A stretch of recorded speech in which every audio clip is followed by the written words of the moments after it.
ये क्वेश्चन है, इसमें कहा गया है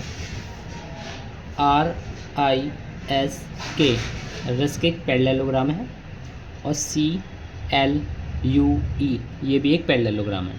इसमें हमको x की वैल्यू निकालनी है, तो इसको हम कैसे निकालेंगे? सबसे पहले अगर ये एक पैरेललोग्राम है, हाईलाइट कर दे रहा हूँ,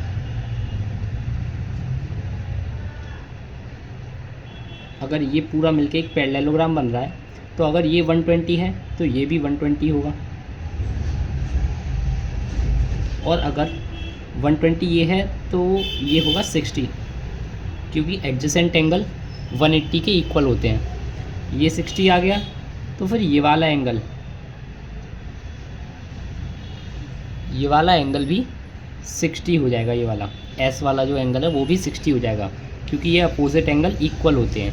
इसको ऊपर लिख दे रहा हूँ 60 डिग्री। अब अगर ये 60 है, अब मैं क्या करता हूँ, देख ये 70 है तो इसके अपोजिट वाला एंगल, पैरेललोग्राम के अपोजिट वाला एंगल यानी ये हो जाएगा 70। ये कितना हो जाएगा? 70, क्योंकि अपोजिट एंगल क्या होते हैं? इक्वल होते हैं। ये भी तो एक पैरेललोग्राम है, ECLU, ये भी तो एक पैरेललोग्राम गिवन है। तो अगर ये 70 है तो अपोजिट एंगल यानी ये वाला, ये भी क्या होगा? 70 होगा। ये भी क्या होगा? 70। तो अगर ये 70 है, ये 60 है, तो ये तो एक ट्रायंगल बन रहा है ना। इसको अगर ध्यान से देखेगा, ESX, ये एक ट्रायंगल बन रहा है। तो अगर ट्रायंगल की पहली एंगल 70 है, दूसरा एंगल 60 है, तो तीसरा एंगल निकल जाएगा आराम से। 70 + 60 + x = 180, x की वैल्यू आ जाएगी 50।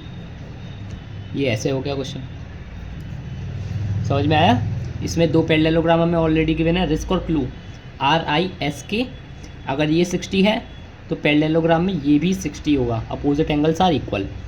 120 ये है तो ये भी 120 होगा। ऐसे ही हमें दूसरा पैरेललोग्राम गिवन था CLUE। तो अगर ये 70 है तो E वाला एंगल भी 70 होगा, क्योंकि अपोजिट एंगल्स आर इक्वल। और ये एक ट्रायंगल बन रहा है, अगर ध्यान से देखेगा तो ये एक ट्रायंगल बन रहा है। तो ये 70, ये 60, तो थर्ड एंगल तो हमें निकालना आता ही है। इस तरीके से x की वैल्यू निकलेगी।